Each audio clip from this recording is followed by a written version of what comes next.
Hello and welcome to Hobby Paranormal. If paranormal equipment and investigating is your interest, then consider subscribing to the channel. What I have on the bench today is a Para4ce quad EMF-VIBE-POD temperature meter that is in need of repair. The REM Pod feature stopped working on this device and I decided to repair it myself. If you decide to do this repair for yourself, I must caution you that it is very challenging, even with all of my years of experience and my well-equipped lab. As you can see, my lab is well equipped with a lot of electronics gear, and I was able to repair this unit. This is a very challenging device to repair. All of the electronics inside here are cramped in. This unit employs different processors for the different functions. They have one for temperature, one for REM pod, or pod as they call it there, vibe for vibration, and EMF for electromagnetic field detection. On the back, there's a red push button switch that performs a reset, and there's a slide switch here for Fahrenheit and Celsius degrees reading out in the temperature. Over here is this small little transistor looking thing that is a temperature sensor, and if you open up the battery compartment, it takes 4 AAA cell batteries. On the front of the display, we have the B and C connector for the antenna. Once that's put in there, that will, and you turn on the pod function, the 4 LEDs will turn on, like a REM pod does. This is the EMF meter detection here. This is the vibration detector down here. And in the center, this is the alert for the temperature. This is the display of the temperature. This is a little display. And then there is a up-down red-blue light for a trend of temperature. So let's turn them on one at a time and I'll demonstrate. Let's turn on the EMF first. So this is the EMF detector. I noticed that it's a little sensitive to touch. I wonder why that is, but it does. So that would be the EMF detection. The next one is the vibration, and that is very sensitive to touching. I can bend. It's pretty sensitive to that. Since that's noisy, I'm just going to turn that off. The next one is the pod. Oops, I should have put the antenna on there.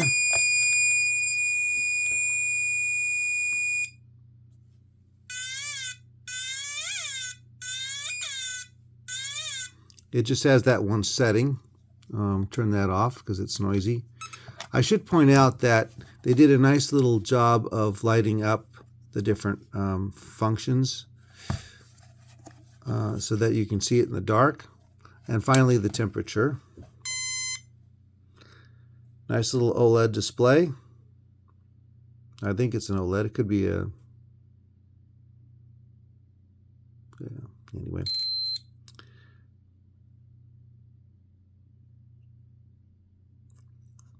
Takes a while for it to start up.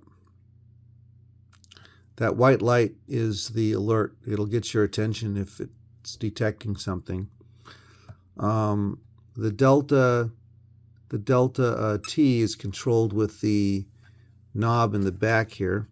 So as you turn that, I got that EMF. I'll turn that EMF off. You can see this right here, the delta T. It'll tell you where your trip points are, and you can turn them down or turn them up. That's not doing it. Of course it's not going to do it. It's on camera, right? We have technology. I'll just get the heat gun in there and it'll warm up this space back here.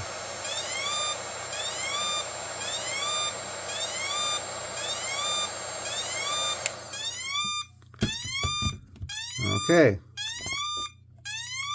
I'll just turn that off. And so the reason why I need to repair this unit is because the REM pod unit failed. The lights on it didn't work.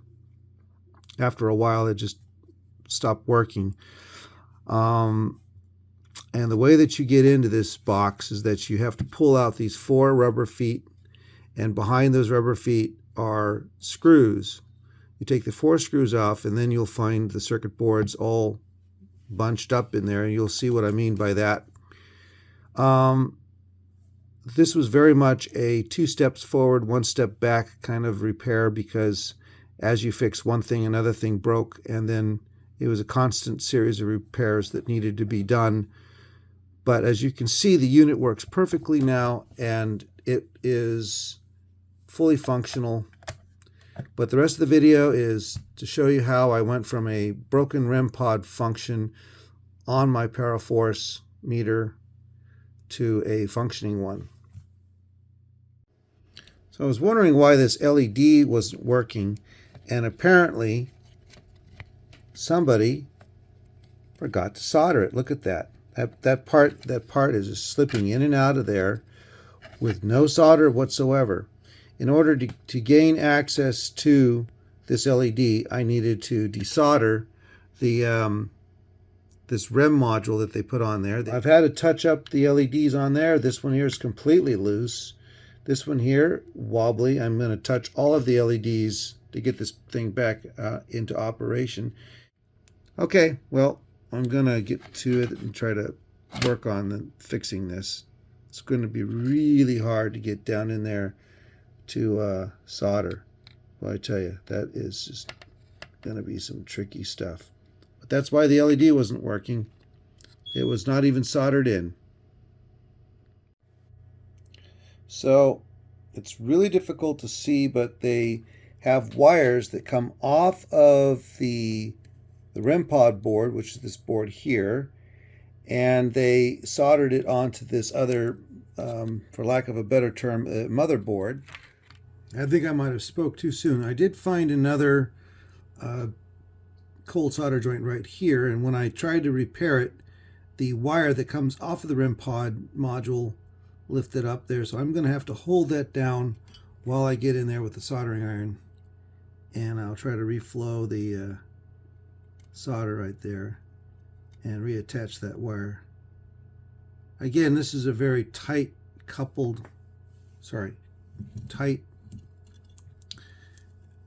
quartered requirement. I can't move the bottom of the case out of the way because of I can't move the case out of the way because of all the wiring that's in here.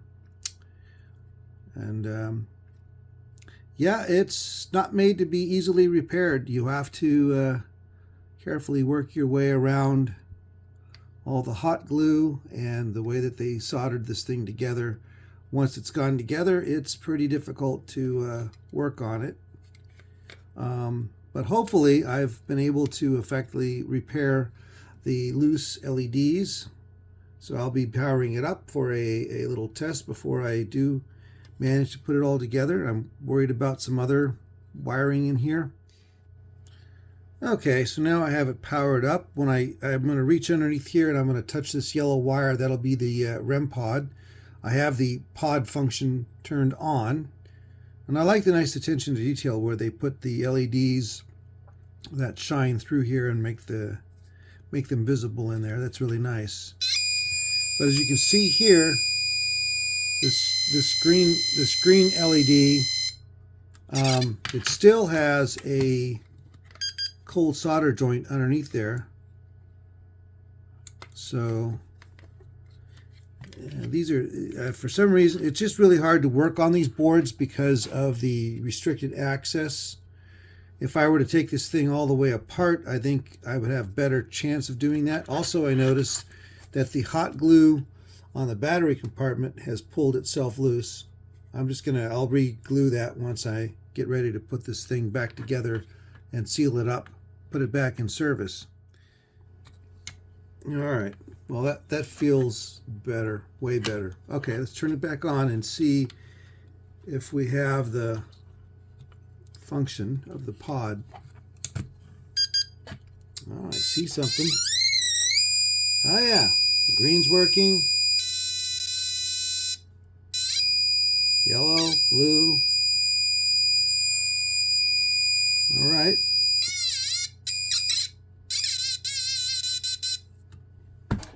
Okay, well, that seems to have done the trick.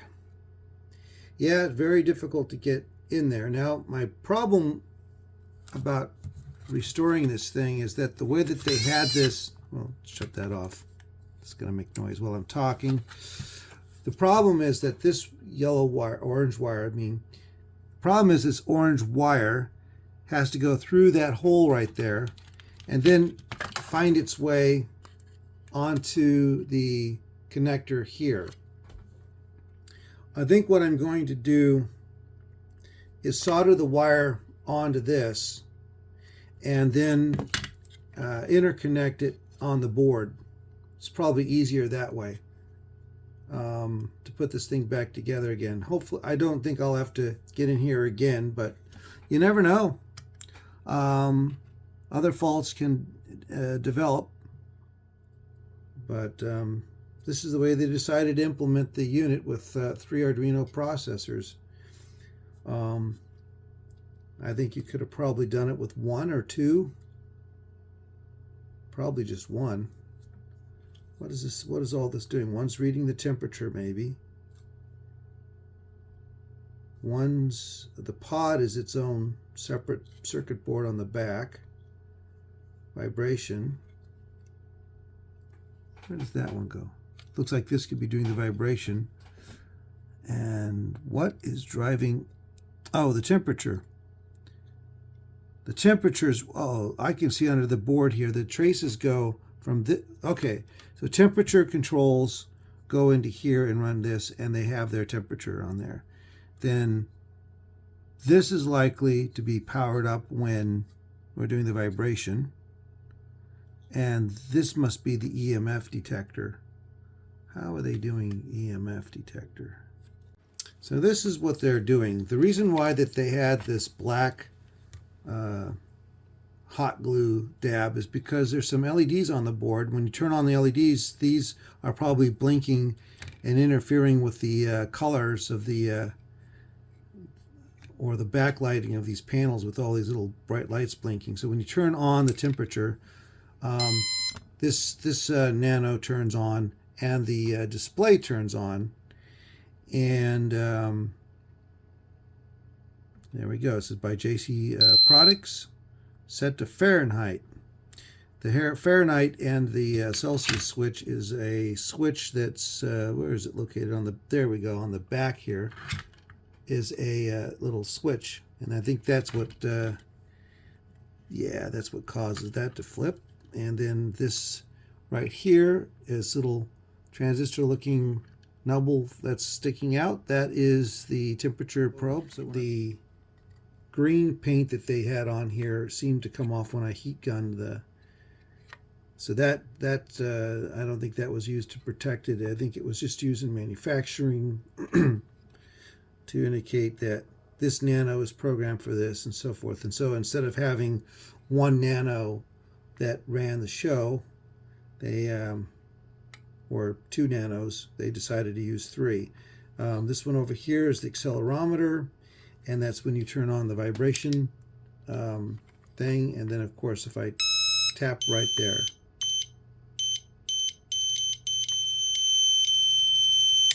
and then the EMF detector, likely this one,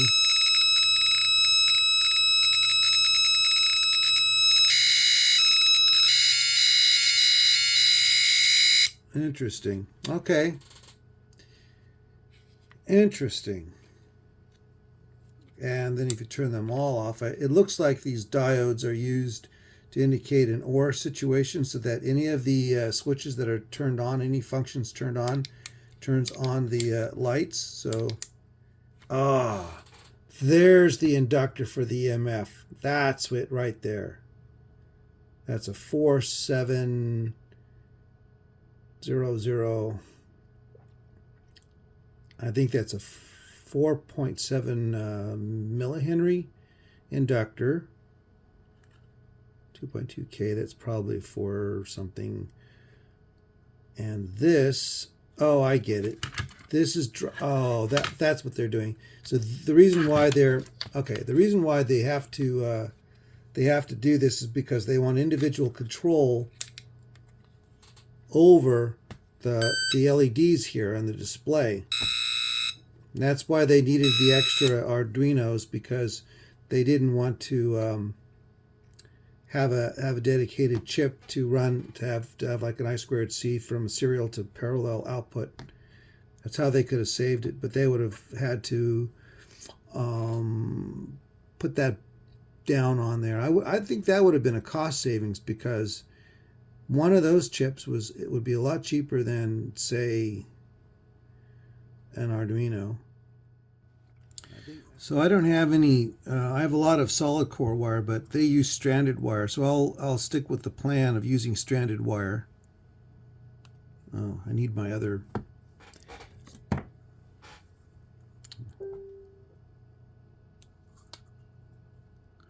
So this is 26 gauge.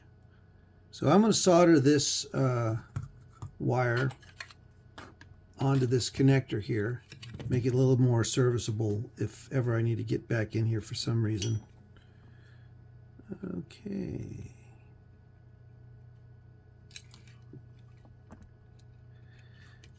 Oops. Let's try that again. Fill the cup of solder and then let that go. All right, so that's a good solid connection. I'll show you guys how this circuit works so that you'd understand why you only need one connection for the aerial connection, and I think that's long enough. All right, let's do the next step.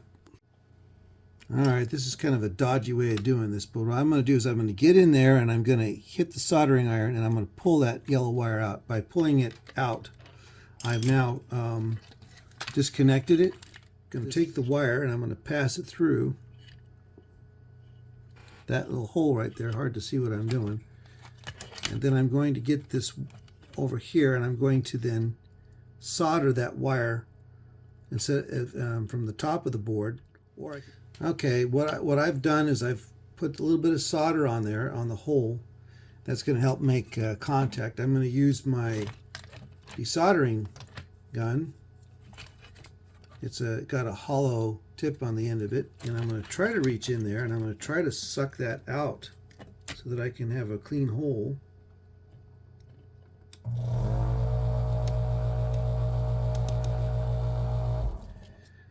That seemed to melt the plastic more than anything. Oh, I just lost the battery compartment. Oh, that's good. That was a good development. Perfect. Now I can really get in there and do the repair.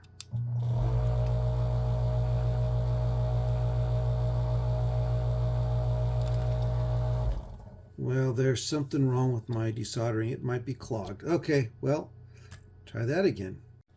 After some work, I was able to get the hole desoldered so that I can put the wire through. This time I'm going to hit it from the top of the board. If I ever had to get in here again, I can just simply take it off of there. Okay, now that the antenna is attached to the unit, I'm going to then turn it on. See which switch does it. It's that switch there. It says pod on it. Okay, and then red, green, yellow, and blue.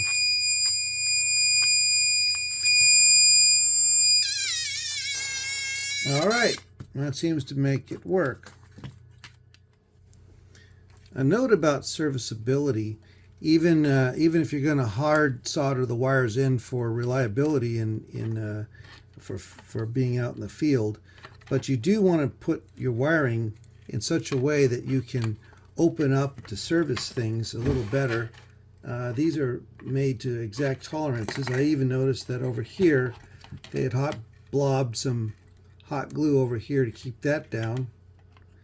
And you can see by just moving it around, look at this. I've caused some more damage. I've the wire on the Fahrenheit and Celsius switch got damaged.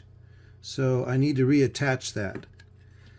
And while I'm doing this, I might as well fix this ordering of wiring so that it can easily go in there like that.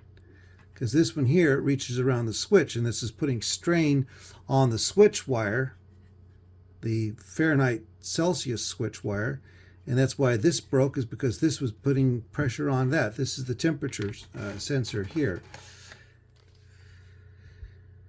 As typical with these repairs, you bite off more than you chew sometimes. The wiring for the selector switch for Fahrenheit and Celsius broke off.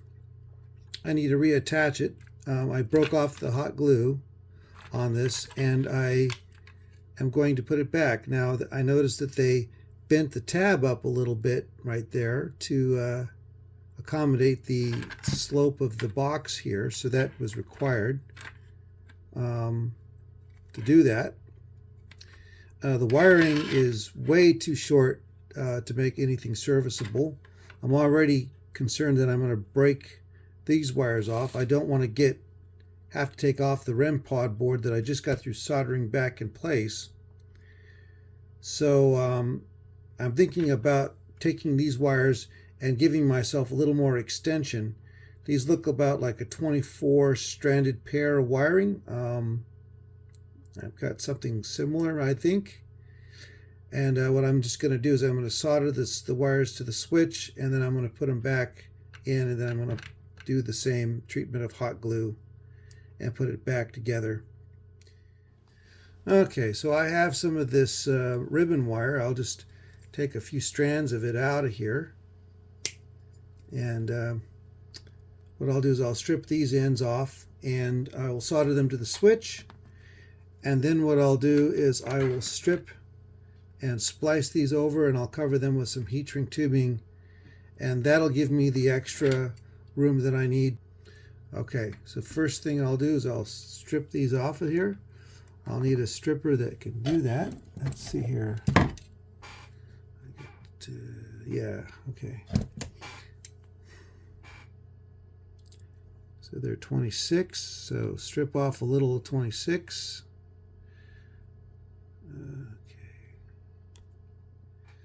And what I'm going to do next is I'm going to give them a little bit of a twist. Then I'm going to take some solder, and I'm going to what they call pre-tinning. It's putting some solder on those wires to set the helping hand. So you got to have these. These are really just useful. All right, and I'm going to take. So the first thing I'm going to do is I'm going to clean out these the eyelets where the old wires were. And my soldering sucker is out of business, so I need to do it the old school way with the manual desolderer.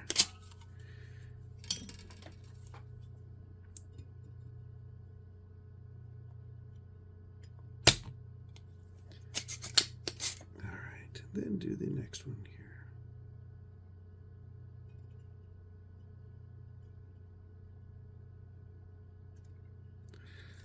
I think they used lead-free solder, so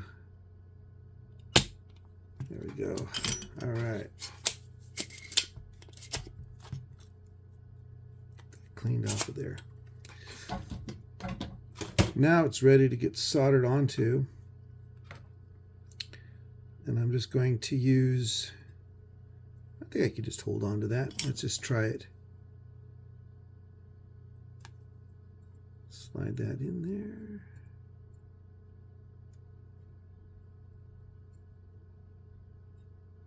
Usually people say do a J-hook, but I do it this way. And then I grab my pliers.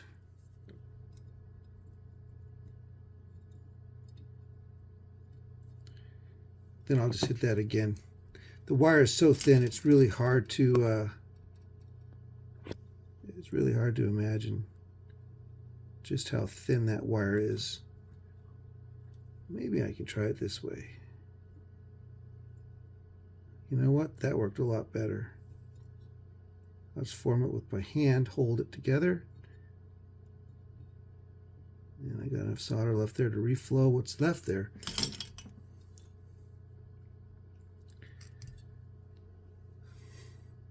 There we have it.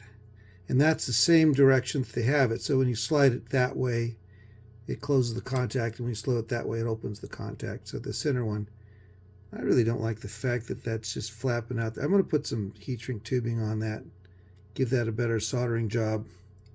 Seems like I didn't. Yeah. Here I am talking about how they did a bad job, and I'm doing one right here on the YouTube. Look at that. Got a microscope. I'm going to go ahead and look under the microscope and see how it's progressing there. This one actually did okay. Yeah, much better. Okay, so now I'm going to get some heat shrink tubing and I'm going to put that over those connections to protect them from mechanically. The hot glue is going to hold up the connections just fine, but might as well go all the way with protecting it. So this heat shrink tubing, I'm just going to cut off and lose. So slide the heat shrink tubing and then over the wire and over the connection. I'll do the same one for the other one right there. Okay. Make sure it's in frame.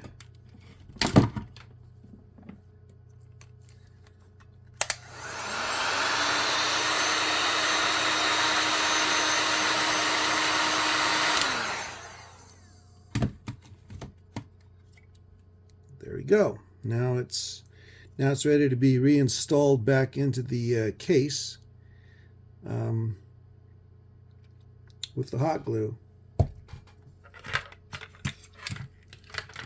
The switch goes like that. The bent tab is already there, and you know what? I'm just going to get rid of this old hot glue. Okay. Now, whether or not this is really the best option is to glue this glue all over everything, I don't know, but it seems like this is what they've done, and I guess they sell lots of them and they don't have any problems with it malfunctioning. They put some over the, I think they did that to isolate it, but I'm giving it a generous glob of glue. Okay, that seemed to set up nicely. All right, now I'm going to take that and I'm going to attach them to the wires. Since I only have two sides of the switch, it doesn't really matter which way they go.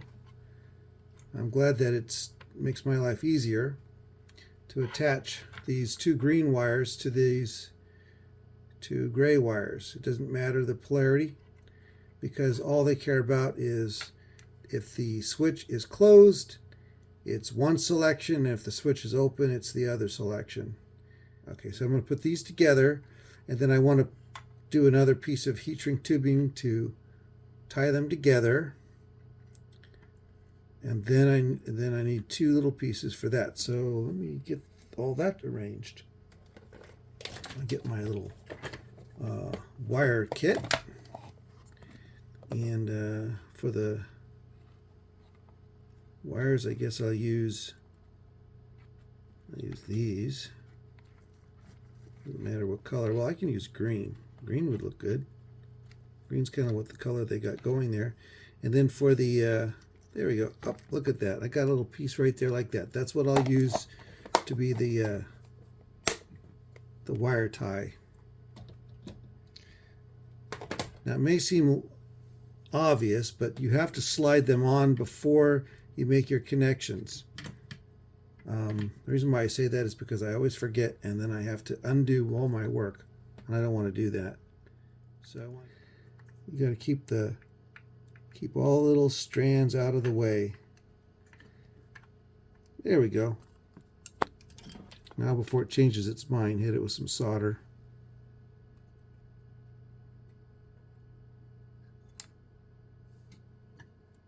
Yeah. God, what an ugly connection that is. Let me look under the microscope for that. Oh yeah, that's just hideous.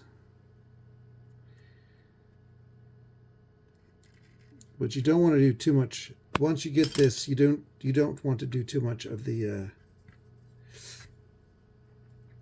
reflowing it, because it'll come apart and then it'll really make a mess. So get it as best as you can. There we go. All right, so now I'm going to be soldering this wire down here. It's going to be hideous looking, but heat shrink covers all sins, right? Now we're going to slide the heat shrink over those connections.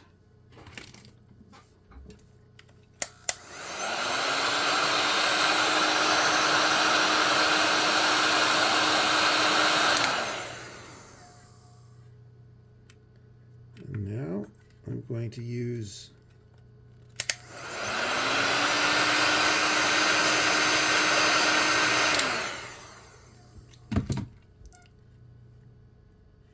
and there it is, all neatly connected. I should test the function. Let's put the batteries back in. I'll turn on the temperature switch. And the display here says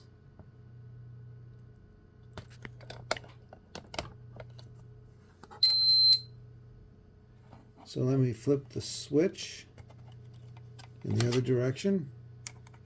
If I can do it. I didn't glue the switch, did I? Well, I didn't plan this to... Well, I did glue the switch, didn't I? There we go. It's changed to 90... Well... Changed to 91 degrees. Oh, but it's coming down. So that means that the... hot glue gun or something or whatever I've done has affected the temperature probe. Do this. So I've put some hot glue down to hold these wires on the temperature probe, and now I'm going to do the same thing for these. It's out of focus. Do the same thing for these wires. I want to get into this box in the future to repair it. There we go. Now that the glue for the wire hold downs are done curing, the wire on the battery, I should say, does not make the case easier to get into. Now I think the reason why that's the case is because they routed these wires underneath these switches. They hold them down. I think that is nice, but what I also think it does is it also precludes me from opening this thing up. There's two ways I can do this to lengthen the wire, or I could simply just unsolder the wires here and then reattach the wiring and do not route them through these little power switches for the individual sensors.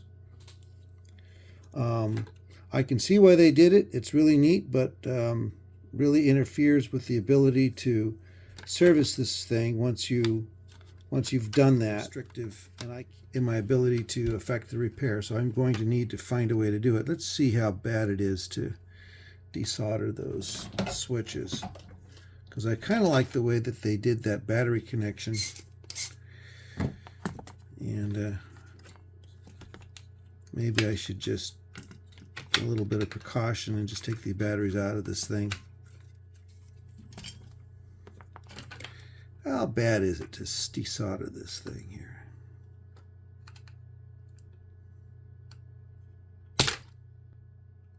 Okay, let's try that again. I really ought to fix my desoldering gun. I got this expensive tools and I'm not using it.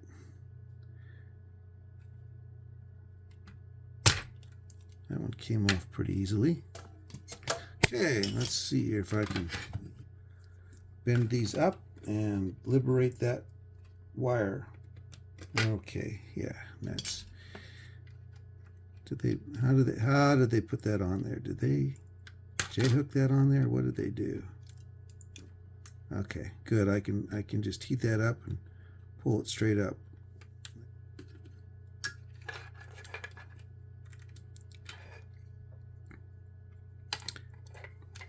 You know what? I think I'll leave that one alone. I think I'll put this back and I'll solder that back in there.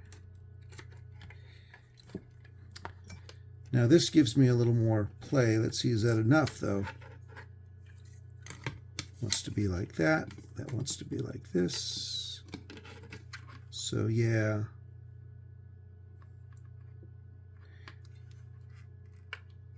See, I know that's why they did it. So they wanted that out of the way, so that when they're closing it in there. But I am going to just I'm going to be careful when I put this case back together again. I think I'll do is I'll slide this door on. This is what I'll do. I'll slide the door on, make sure that the battery pack's in there, and then I'm going to hot glue this like so.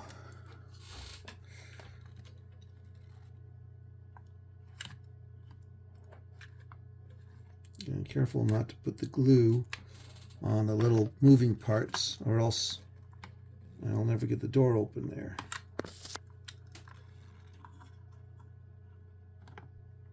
Okay, here we go. Now let the hot glue set up.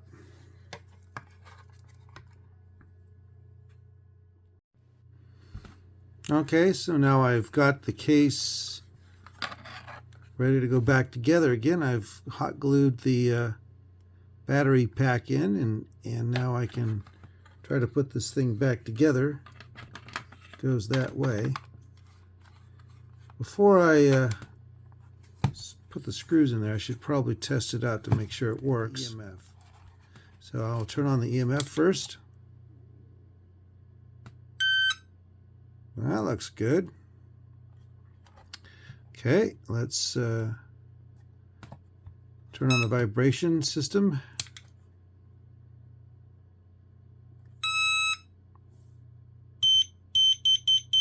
Okay, vibration system works. Okay.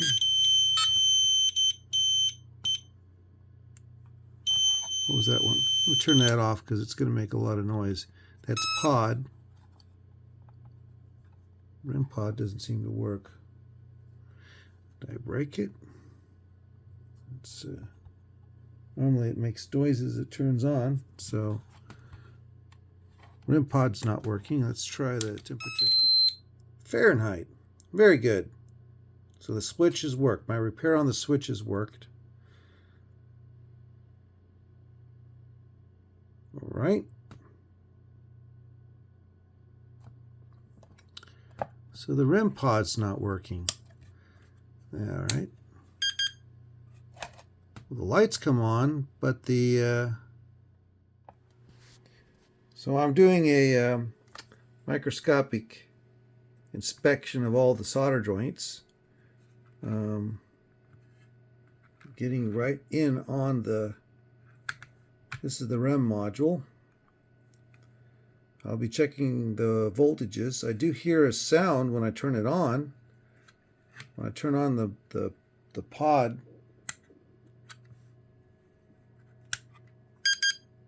so that's happening. When I touch the antenna, that's not doing anything.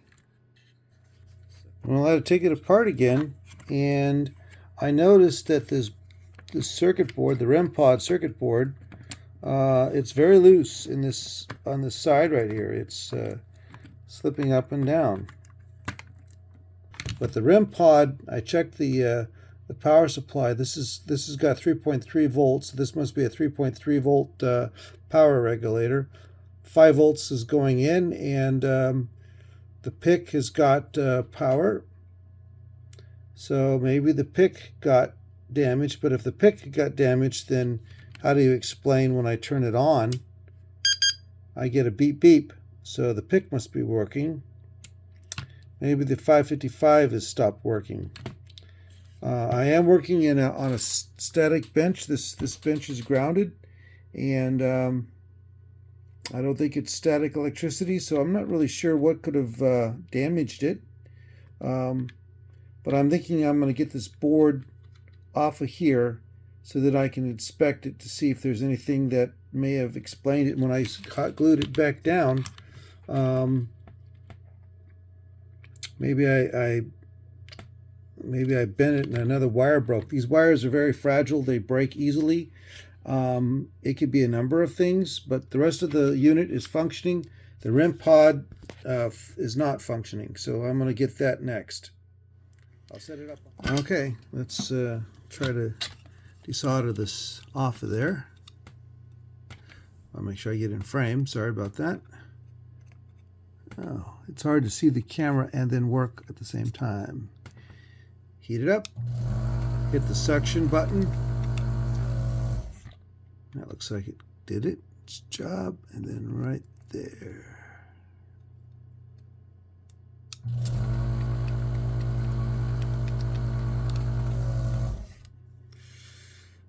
Okay.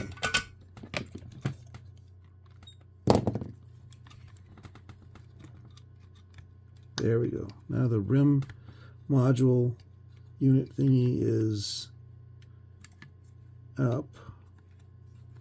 So now I can check to see. Okay. Inner board connectors that go between the two boards. I don't know if they're significant or not. They do have wires everywhere else. In fact, if I lift it up off of there and try to turn on the pod function now. Oh, interesting. Nothing happens now.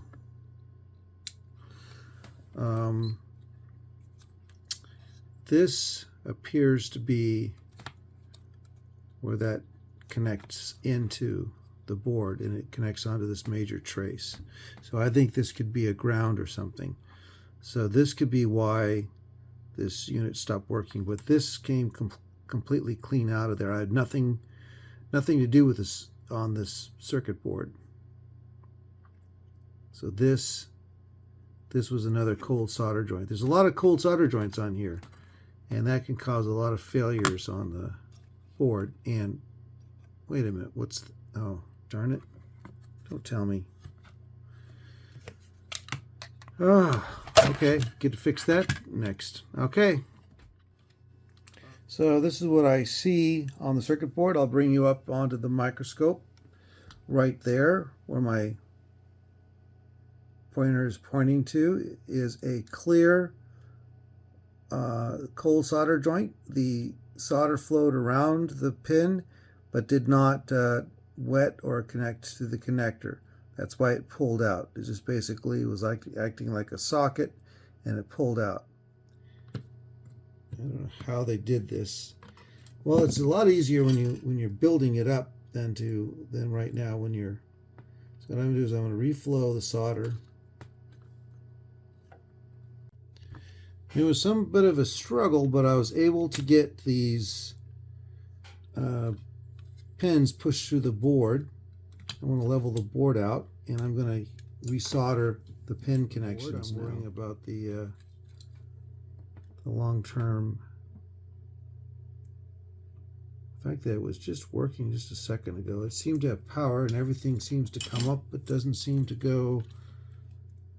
All right, turn on pod. That's a good sign.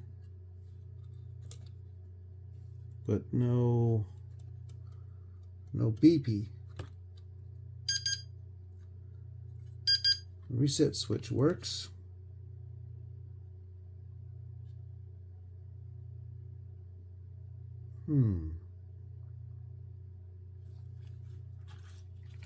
Let's check voltages.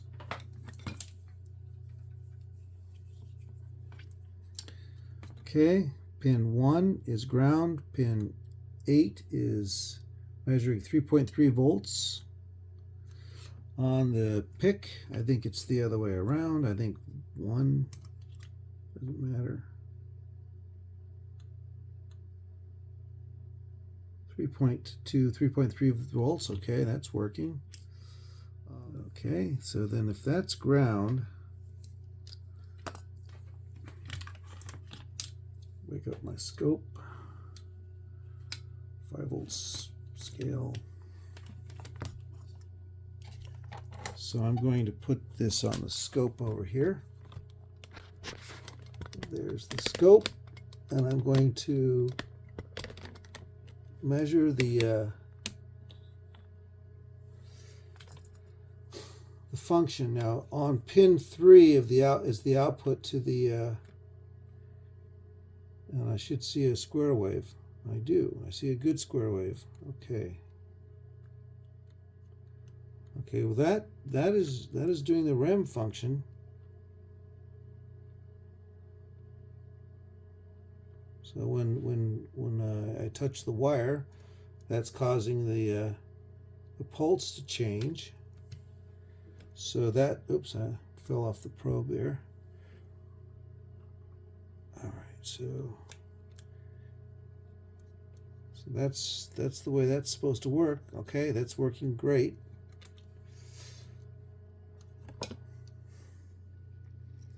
That's pin 3 of the 555. That's the output. So it would mean that something is not functioning here on the PIC processor. And I would need to find out where the input is. I need my schematic on this. Okay, so here's the schematic. So the way this works is that the 555 has a capacitive aerial antenna here so that it changes the square wave that's coming out of it. The signal goes into the 555, and this, from the 555, it goes into the IC, that's the PIC part, the PIC part, and it goes on GP2, which is pin 5. So I'm going to look for that signal on pin 5. This counts the number of pulses and then decides to play what note. Okay, so let me go back and try to match that up with what I see on the circuit board. So when I probe pin 5 on this component, I do see the square wave coming in. So the square wave is coming in on the board. So I know that this circuit's functioning, the REM is functioning. This coming out here is functioning. I got an idea. Let me see if this thing outputs anything on those pins when I turn it on. Yeah.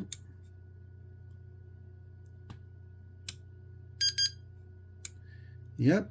So its program is in there.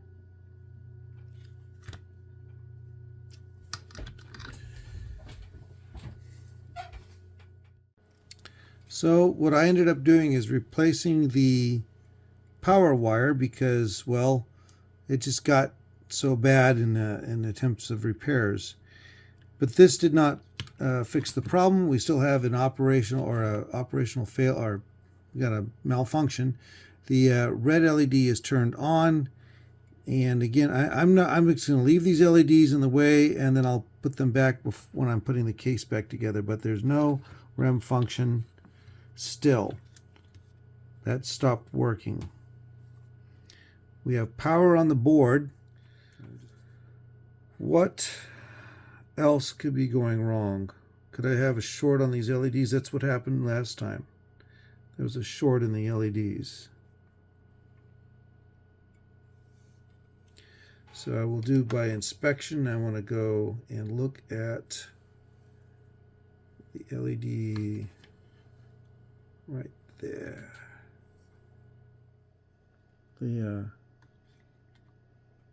Right there. That looks fine. No bridges, no shorts. Now the next two, LEDs are sitting underneath the daughter board, which we just got through soldering them back on there. But one that's accessible is right here. That one right there. I'll bring it under the microscope. And that's the one that gave me trouble before, right there.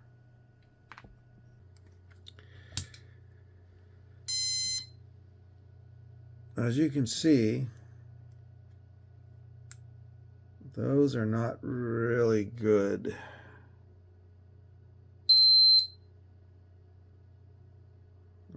I switched on the temperature thing by mistake. That's what's beeping. That's not great. Okay, so I'm desoldered the REM board again to address the short circuit that's discovered between these two wires. When I measure them in the continuity mode, it says that they are shorted out. And I check to see the LED itself is not shorted out. And it's not, this one's not shorted out. But my problems are around here somewhere. I'm going to desolder one of the wires and seeing if I can detect the shorts on the board or the shorts on the wire. So let's just remove, I don't know, let's remove the black wire for now. Okay. Is the short still there? The short is gone. Is the short here?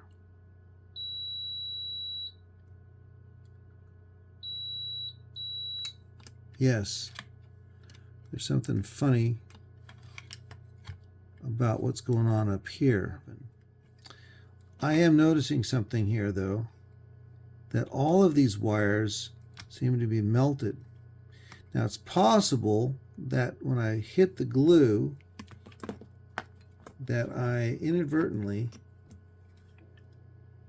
melted the insulation and these wires started touching each other.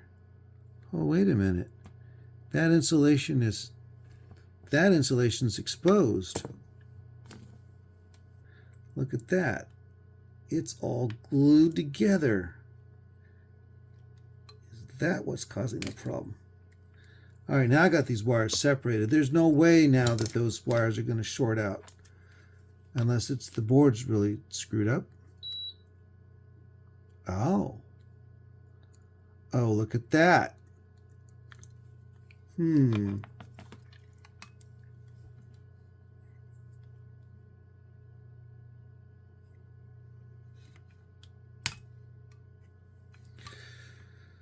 Okay, well, I think I'm going to replace these wires. So what I'm doing is I'm going to solder the wire. Remember that that's the black one. And then what I'm going to do is I'm going to replace the black wire. I'll mark them later so that I can remember which one's which in case I have to remove them again. But I don't want to get them confused.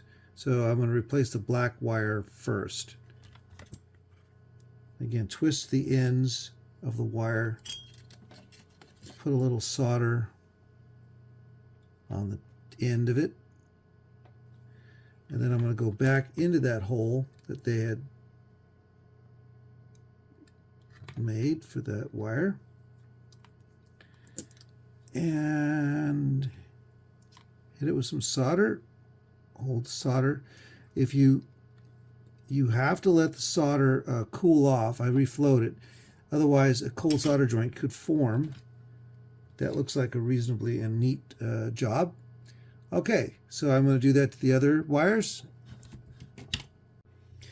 All right, now we're back. What I've done is I have soldered extra long wires. That means this REM pod board can go out of the way when I need to service it. These are nice serviceable loop wires. I put the heat shrink tubing on the top of the board. I've labeled them red, blue, black like the original wires were. On the circuit board, I've put a blue dot, a black dot, and a red dot for the LEDs. The wires ends are marked. So now if I ever had to take this thing apart, I could put it back together again. Now, in order to test this, I need to put this down. Before I solder it, I'm going to try to get these. I've also circled on the board where these go. So this is going to get the ground on the board, and then this means I can test it. So I'm going to put the pod, turned it on.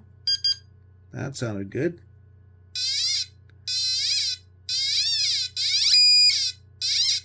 I think we have a functioning REM pod now.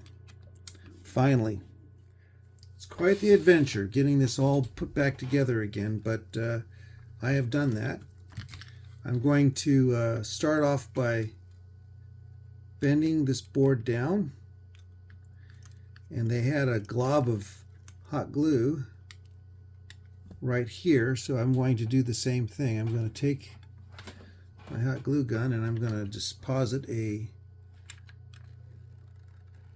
glob of glue, and I'm just going to set it down on there and let the glue do its magic. Okay, now it's time to put the case together. I've soldered the REM pod wire.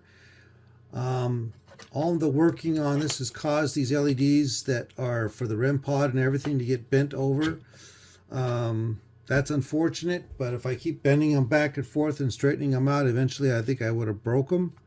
So now is the time to straighten them all out and put them in, and hopefully for the last time ever, needing to open this thing up again. This is quite a painful thing. There's cutouts in this top part here that need to be matched up. Lining up of everything. I don't think that, okay, still the vibrations sensor is not quite lined up. There's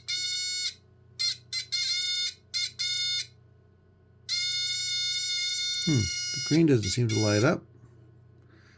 That's not a good sign. Well, it sometimes lights up.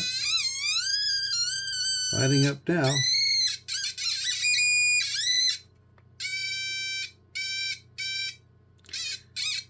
Maybe it's fine. Okay, and then the temperature. Okay, that display. I need to make sure I'm all the way in there. Okay. That looks good. Turn it all on. Let's see here. Oh, these two fell over. Wait a minute. There's two screws here. I wonder if what they did is this. Aha. Oh, look at that. There's a piece of acrylic. There's their template. There's those two that fell over. Yeah. Interesting, guys. Very interesting how you figured out how to do this. This particular one is just cocked over at an angle. Carefully adjust them so that they are all straight up and down. I think putting a 3D printed form for your LEDs so that they are lined up perfectly, or use a standard bar graph, and then there we go. Oh, that looks nice. Yeah, that looks nice. That's got everything. But I want to make sure that I get these screwed in. Last thing is that this thing would all come apart, then I'd have to go. Something I've learned about repairing this thing is that you end up doing a lot more work because it's so tightly fit together.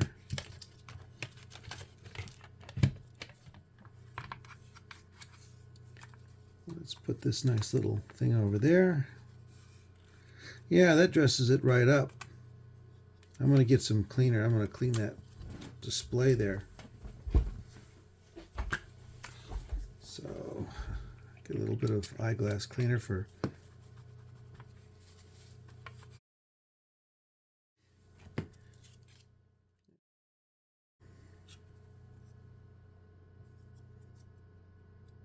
This is the way this went.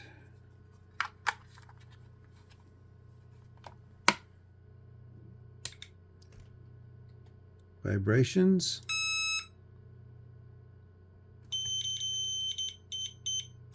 Okay, I'll turn that feature off. Okay,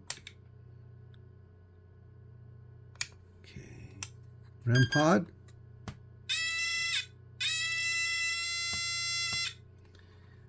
It needs to have the antenna. Maybe I can fake out the antenna by touching this wire. All right, that means all lights are working. That's good. And finally, the temperature. So that temperature works, just the center display here, and these two lights here. So then, let me check out let me switch it over here to Celsius. Switch to Celsius, that worked. Back to Fahrenheit. I got a better idea.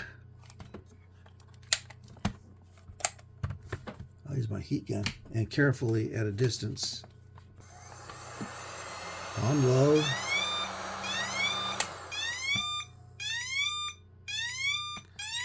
All right, good enough. Okay, now we're going to put the feet back on. And the way you get into this unit is that there are these little rubber feet that cover these 4 spots. You take all 4 out, and then you'll find that there's these black Phillips head screws that need to be loosened up and taken out of there. Okay. Screw them down, put the feet back in, and you're back in business. I'm already tired of fixing this thing. Okay. It's a nice looking unit. All the functions work. The reason why I had to get into this thing in the first place, because the REM pod didn't work.